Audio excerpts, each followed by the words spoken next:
કોઈ આત્મીય બને કે ન બને, હે મહારાજ મને બનાવે છે. એથી ઊંચી કક્ષાની વાત છે મધ્યનું 13. સૌ આત્મીય જ છે. હે મહારાજ મારે એકલાને જ બાકી છે. યોગી મહારાજ કહેતા ફકીરભાઈ બધા જ કરીને આવ્યા છે, મારે એકલાને જ કરવાનું બાકી છે. આ ધર્મસ્વામીને પૂછો, મોટાસ્વામીને પૂછો, સૌ વર્તીને જ આવ્યા છે, મારે એકલાને જ વર્તવાનું છે. સ્વામીએ બહુ વાર કોર્નર અક્ષર મંદિરમાં કહ્યું છે, પ્રેમનો અવતાર જેવો પુરુષ હસ્યા કરે, હયત કરે, જમાડે, આનંદ કરાવે, ડબ્બો મારે, અમે ભૂલી જઈએ કે આ સનાતન માવતર આ દિવ્ય પુરુષ જુદા છે. સાવ ભૂલી જતા. બહાર જ્યાં સુધી એની કથા સાંભળીએ ત્યાં સુધી અમને આનંદ થાય. બહાર આવીએ અને કોઈનો સ્વભાવ જોઈએ એટલે પેલો બાજુ યોગી મહારાજ બાજુમાં જતા રહે. અંદર એને કહ્યું છે કે સંબંધવાળાને માથાનો મુકટ માંડજો, એને 25 વાર કહ્યું છે, 5000 વાર કહ્યું છે, 5000 તો કહ્યું જ છે, 5000 વખત. જ્યારે બહાર અમે આવીએ એટલે પછી જેસન રમેશ દલાલ દેખાય એટલે એની પ્રકૃતિ જ દેખાય. ખ્યાંગારજી આવે એટલે એને પ્રકૃતિ જ દેખાય. ખ્યાંકા ચૌ સ્વામિનારાયણ પ્રકાશના તંત્રી, મહાતંત્રી હજુ બી લખાવે છે. આદ્યતંત્રી લખજો, આદ્યતંત્રી તમને જાતે ગયેલો હો, આદ્યતંત્રી નામ રાખજો. હવે શું એને યોગીમાંથી ગરીબાઈની ખબર પડે.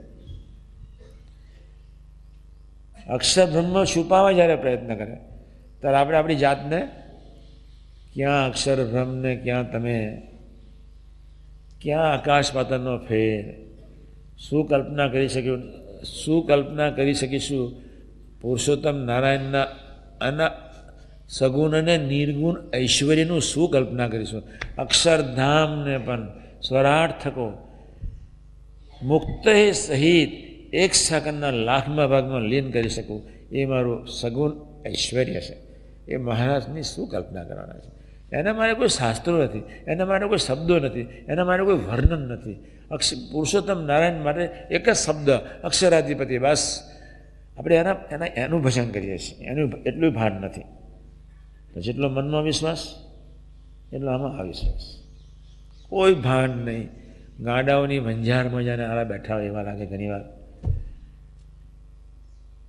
એટલે હજુ તો મેં શરૂઆત જ નથી કરી. આજે જે કહેવાનું એ ફરી કરીશ. આપણે ધૂન કરી લઈએ. ધૂન એટલા માટે જ કરવાની છે. તમે ભજન કરો એટલે શું અંદર પેડા ઊભા થાય? અંદર શું ઊભું થાય? કાલનો શીરો, એની સુગંધ આવે. સુગંધ મને જેને પૂછવા આવ્યો, મને અમથામતા બધા ગરમ કરે. મને જેને પૂછવા આવ્યો, સ્વામી ચોખ્ખા ઘીનો શીરો કરવાનો છે?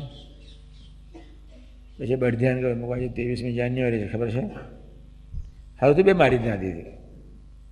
એ બળધ્યાન પૂછવું જ ના જોઈએ. મને શું પૂછવાનું હોય? સ્વધામ ગમન દિન, મંગલકારી દિવસ, ચોખ્ખા ઘીનો જ કરવાનો હોય ને બધા. પેલો પૂછવા આવે, આ રસોડાવાળા સારા બધા ડૂબા જ ગયા, એને લોકોને શું જમાડ્યા છે? એને પૂછવા ચોખ્ખા ઘીનો કરવાનો. મનમાં હસ્યો ખરો, મનમાં રોડ્યો ખરો, મનમાં ગરમે થયો. બહાર ગરમી દેખાડીએ નહીં એટલે હું ડાયો ખરો. પોતાના જાતના થોડા વખાણ કરી લેવા, એમાં માલ છે.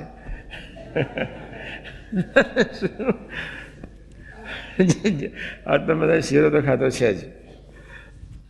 એના સંસ્કાર સૂક્ષ્મ શરીર પર પડ્યા છે, સારા પડ્યા છે. સારા દિવસે ખાધો છે બધા. ભલે સ્મૃતિ કરીને ખાધો કે ના ખાધો, પણ દિવસ કાલે સારો હતો. પણ તમે જ્યારે ભજન કરવા જ્યારે બેસો અને ભગવાનની કૃપા થાય ત્યારે નર્યો કચરો જ નીકળે. શું નીકળે? એ નરી સીરી જ નીકળે. કોઈ વિચાર નહીં કરવાનો. જેટલું નીકળવું નીકળે. હું પ્રકાશ સ્વરૂપ છું, બસ. જોગીનો પ્રકાશ અને તું નારાયણનું સ્વરૂપ. 3 જ મહિના આ ભાવથી ભજન કરીએ. ભગવાનને સંત મનાવી દે કે આપણો જોગીનો પ્રકાશ. 3 જ મહિના આ ભાવથી હું સ્વામી, તું નારાયણ. સંબંધયોગમાં કેટલા બધા સંબંધયોગ મારીમાં બધી બહુ ચાપડી લઈ ગયા. કેટલા સિંહ કરાય. હજુ બીજા વાત છે, વિચાર છે. છેલ્લું ભજનનું ચેપ્ટર તો ક્યારે સમજશે કોણ જાણે, શું ખબર નહીં. 7 શિબિરો કર્યા પછી ખબર પડશે છેલ્લું ચેપ્ટર. તો મન મનનું કામ કરે, બુદ્ધિ બુદ્ધિનું કામ કરે, આપણે એને કરવા દેવાનું.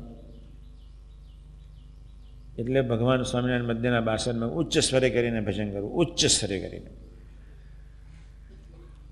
મોહમ્મદે કહ્યું બંદગી પુકારો, આમ ડૂટીમાંથી અવાજ કાઢો, જોરથી બંદગી પુકારો. અને જ્યારે ડૂટીમાંથી જ્યારે આમ બંદગી પુકારીએ, જ્યારે પ્રાર્થના કરીએ એટલે સૂક્ષ્મ શરીર લય થઈ જાય, આમ ડૂટી મન સીધું લય થઈ જાય, એટલે વિચારો આપણને પજવી શકે નહીં, અને ઓટોમેટિક બધા વિચારો દોરાતા જાય. એટલે જ્યારે બહુ વિચારો ભજવતા હોય ને ત્યારે ધ્યાન નહીં કરવાનું. જ્યારે બહુ વિચારો ભજવતા હોય ને ત્યારે ભજન મનમાં નહીં કરવાનું, મારા નહીં ફેરવાની.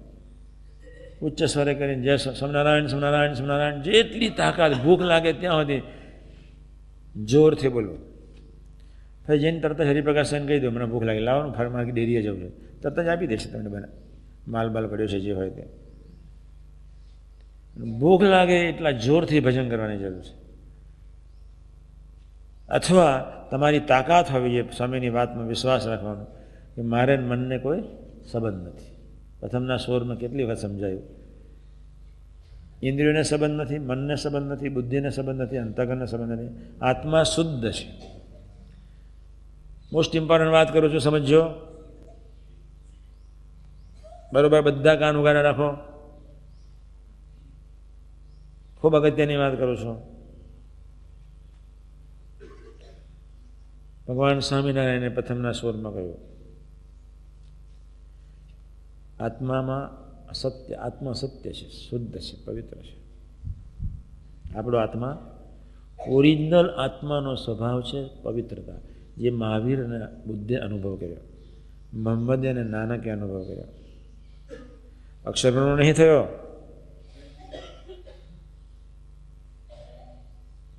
આત્મા શુદ્ધ છે. અહમ બ્રહ્માસ્મિ જેને શંકરાચાર્ય અનુભવ કર્યો, એ શુદ્ધ છે, એ પવિત્ર છે, એ સાચો છે, આત્મા પ્રકાશથી યુક્ત છે.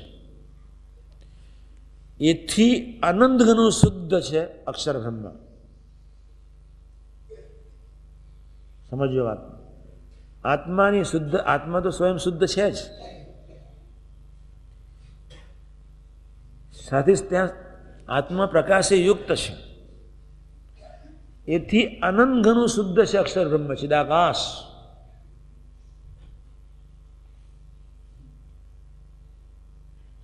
અને એમાં નારાયણ ગયા છે, કલ્પનાતીત, રસગન મૂર્તિ, આનંદગન મૂર્તિ. ભગવાન શુદ્ધ છે બોલાય જ નહીં. ભગવાન માટે બીજો શબ્દ એટલું જ બોલી શકાય કે એ રસગન આનંદગન મૂર્તિ છે, બસ. એને શુદ્ધય ના કહેવાય, એને પવિત્રય ના કહેવાય, કશું જ ના કહેવાય. આપણે કેટલા નસીબદાર છે, અક્ષર પુરુષોની શુદ્ધ ઉપાસના ક્યાંથી. આત્માને વિશે કોઈ દોષ જ નથી, સ્વભાવ જ નથી, પ્રકૃતિ નથી. એવો અનુભવ સેંકડો સાધકોએ ભારતની ધરતી પર કર્યો. ભગવાન સ્વામિનારાયણે કહ્યું કે પ્રથમના સ્વરમાં એવા મલિન રજોગુણ તમોગુણના વિચાર આપણે સંબંધ જ નથી. આપણે આત્મા સત્ય સ્વરૂપ છે, શુદ્ધરૂપ છે, પવિત્ર સ્વરૂપ છે. એ આત્માને વિશે અક્ષરબ્રહ્મ વ્યાપક સ્વરૂપે છે. એ આનું અક્ષરબ્રહ્મનું નિર્ગુણ સ્વરૂપ કહેવાય. એ વ્યાપક છે.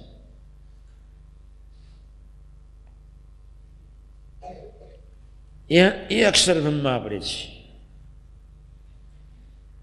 એટલે આવા હજારો કરોડો અબજો વિચારો હોય, એને આપણે કોઈ સંબંધ નથી. ભજન કરતાં કરતાં જ્યારે ભજન કરીએ સ્વામિનારાયણ સ્વામિનારાયણ સ્વામિનારાયણ, ત્યારે હું સ્વામી જ છું, હું યોગી મહારાજ જ છું, ગુણાતીત જ છું. હું નારાયણ નથી, એ પાપ છે.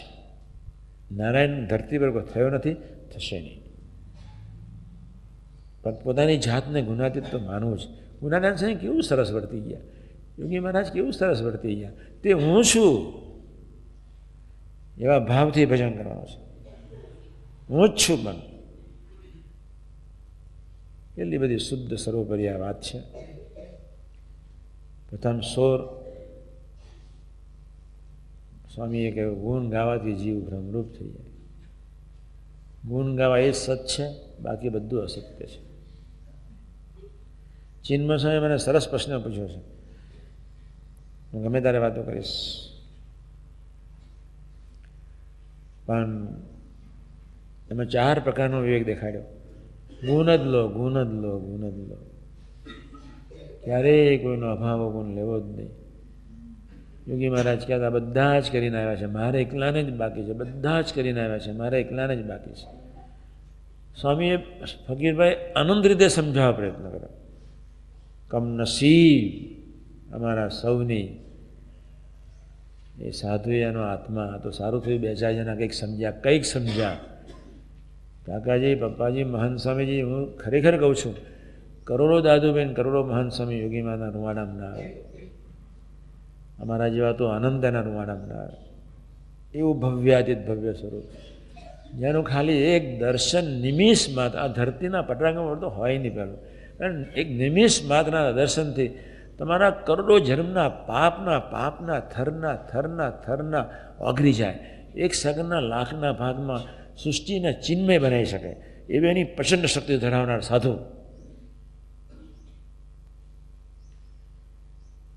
એનું શું વર્ણન કરવાના. તો એને વાસન ઘસ્યા, એને ટોકની સહન કરી, એને ખૂબ સહન કર્યું, ખૂબ સહન કર્યું. આપણા કોઈ પાપે કરીને એને દેહને વગાડી નાખ્યું, લોહીનું પાણી કરી નાખ્યું. અમદાવાદની ધરતી પર ઘી માગ્યું, ઘી ના આપ્યું બાહુભાઈ કોઠારીએ. કારણ કે આ તો નરનારાયણ દેશનો પ્રદેશ છે, બધાએ તપશ્ચર્યા જ કરવાની. એટલે યોગી માને તપશ્ચર્યા કરવાની. એમ તું બેઠો બેઠો એકલો કરીને અરે બધા બળદિયાઓ જ ભેગા થઈ ગયા. કાકાજી બહુ કહેતા, ભવિષ્યમાં જ્યારે પુસ્તક લખાશે ત્યારે એવું લખાશે કે જાનવરમાં પ્રગટેલા યોગી મહારાજ. કાકાજીના શબ્દો મેં 25 વખત સાંભળેલા, જાનવરોમાં પ્રગટેલા યોગી મહારાજ. અનબેરેબલ પરિસ્થિતિ હતી તે વખતની. તમારા મન બુદ્ધિને ફેંકી જ દેવાના, કહી દઉં હું આત્મા છું, એથી પર અક્ષર બ્રહ્મ છું, અને નારાયણ સૌનો બાપનો બાપ, અક્ષર બ્રહ્મનો બાપ નારાયણ મારા હૈયાનું છે, ખંડિત છે. એ પરમ સત્ય સ્વરૂપને આપણે પકડવાનું છે, નહીં આપણા મન બુદ્ધિના વિચારોના આકારે, મનુષ્યભાવના ગમે તેવા વિચારો હોય એને આપણે શું સંબંધ છે. લેટ્રિન તમારે શું સંબંધ છે? સ્થૂળ કચરો કાઢવાનો જ છે, હું 2 વાર ફાંકી લઉં છું. એમ સૂક્ષ્મ કચરો નીકળતો હોય તો એમાં રાજી થવો જોઈએ. અને જેમ જેમ ગંદકી વધારે, જેમ જેમ ઉદાસીનતા આવે, જેમ જેમ બુઢાગાર, એને બાજુમાં રાખીને એમ કોઈ પણ અંગ એવું રાખવું. પણ મારું એ અંગ હતું, હું વતના લઈને બેસી સ્વામીની વાતો લઈને, કોઈ ભજન કરવા બેસી, કોઈ સેવા કરવા બેસી જાય, પોતાના અંગનું કંઈક ને કંઈક સ્વરૂપ પોઝિટિવ કરી દેવું જોઈએ. જ્યારે બહુ ભયંકર જ્યારે થવું, અનબેરેબલ, જ્યારે વિશ્વાસ સિવાય આ ધરતી પર બીજો કોઈ માર્ગ નથી, કોઈ માર્ગ નથી. હું તારો છું તો મારો છે. એટલે કેટલા આમ કેવો મીઠા શબ્દ, કેવો પ્રેમાળ વાક્ય, કેટલું બધું સરસ. એટલે આ બધા ડોબાઓને ખબર જ નથી આત્મીય મહોત્સવની સેવા મેં કરી, ધાડ નહીં મારી દીધી. અત્યારે બધા એ જ અભિનિવેશમાં છે, મેં આત્મીય મહોત્સવની બહુ સેવા કરી. શું કરી પણ તમે શું કરી? આત્મીય મહોત્સવની શું તમે ભૂમસી સેવા કરી? સારું થઈ, ચાન્સ મળ્યો આપણને, સેવા કરવાની તક મળી આપણને. આપણે ભૂલી જવાનું છે આત્મીય મહોત્સવની અમે સેવા કરી, બધાએ ભૂલી જવાનું છે. આપણને તક મળી છે, કરુણા કઈ તક મળી છે. કોઈ જાણે કે અમે આમ કર્યું, કોઈ જાણે અમે આમ કર્યું, કોઈ જાણે અમે ટાબરિયા ભેગા કર્યા, કોઈ જાણે અનાજ ભેગા કર્યું, કોઈ જાણે સોનું ઉઘરાયું. બધું ભૂમસી. લક્ષ્મી તો વૈરાટનારાયણ સુધી પહોંચતી નહીં, તમે વળી શું સોનાથી તોડવાના હતા? લક્ષ્મીની તો સોનું ખરીદાય, પ્લેટિનમે ખરીદાય, હીરાએ ખરીદાય, બધું બહુ ખરીદાય, પણ એ લક્ષ્મી વૈરાટનારાયણ સુધી પહોંચતી નથી. બાકી ભાઈ સાંભળો, અને એથી પાર છે પ્રધાન પુરુષ, એથી પાર છે મૂળ પુરુષ, એથી પાર છે તમારો બાપ ને મારો બાપ, સનાતન માવતરમાં અક્ષર બ્રહ્મ નારાયણ કલ્પના તીત છે. બસ દર્શન કરવા ત્યાં જઈને બેસી રહેવું ઠાકોરજી આગળ, એટલા એક વિચારમાં ત્યાં જઈને બેસી રહેવાનું ખાલી. બસ શું સેવા આપણે કરનાર? અમે બહુ સેવા કરી. એના અભિનિવેશમાં નહીં રહેતા તમે, એ તો તમે મારો અભાવ લેશો, તમે 70 રીતે અભાવ લેશો મારો. હમણાં નહીં ગણાવું, પછી ગણાવીશ આવતી વર્ષે જ્યારે 96માં જ્યારે શિબિર કરીશ ને તે વખતે. પહેલેથી ધ્યાન રાખજો. કરુણા એ કહીને સેવા મળી છે. મારો લેશો ને બીજાનો લેશો તમે. હું વટથી પૈસો એટલે લઉં છું. મને હું જ્યારે ગરમ થઉં ત્યારે મને એમ દુઃખ થાય મારા હું ના બોલવું જોઈએ, કેમ મારા નથી બોલતા. મને તરત હું ડોબો તો નથી ને, તમે એટલું તો માનો છો હું ડોબો નથી. મને તરત સંકલ્પ ઉઠે કે સ્વામીજી આવા ગરમ નહોતા થતા, આવી કડકઈ નજર સ્વામી નહોતા રાખતા. હું તો તમને શું કરાવું, તમારી લક્ષ્મી ડોલરને બધું નાખી આવ દૈયામ. મારી જરૂર જ નથી. મેં તમને 1000 વાર કહ્યું છે. એ કહેવા પાછળનો હેતુ એક જ, તમને એમ ના થાય કે મેં લક્ષ્મી આપી, મારી જરૂર જ નથી. અને કાં તમને એમ થવું જોઈએ કે મેં મધ્ય 41 પ્રમાણે સેવા કરી છે, અહો ભાવે સેવા. બધું જ તારું મારું ભૂમસી છે. તમારામાં શું છે તમે અક્ષરબ્રહ્મને પહોંચવાના છો. અને હવે એક પુસ્તક ફરી સરસ એક સહજાન લખ્યું છે, ફરી એક સરસ છે, અને એમાં એક વાત લખ્યું છે. અત્યાર સુધી સ્વામિનારાયણ સંપ્રદાય ખાતે સાધુ હરિપ્રસાદ પોતાની જાતનો વખાણ નથી કરતા. નિત્યાનંદ સ્વામીએ લખ્યું, હરિચરિત્ર ચિંતામણી રસ બધું ઘણું, પણ સરસ એક સહજાન જેવું હજુ સુધી પુસ્તક નથી લખ્યું નારાયણ માટેનું. હવે બીજું લખીશ, બીજો ભાગ, પછી ત્રીજું લખીશ, ત્રીજો ભાગ, 4 ભાગ પૂર્ણ કરવા છે. તો કોઈને તો ખબર નહીં હોય સરસ એક સહજાન છે કે નહીં. તો જ્યારે ભજન કરીએ ત્યારે જુદા પડવાનું, સ્વામિનારાયણ કાંઈ ગભરાવાનું નહીં, કોઈ મારી નહીં નાખવાનું.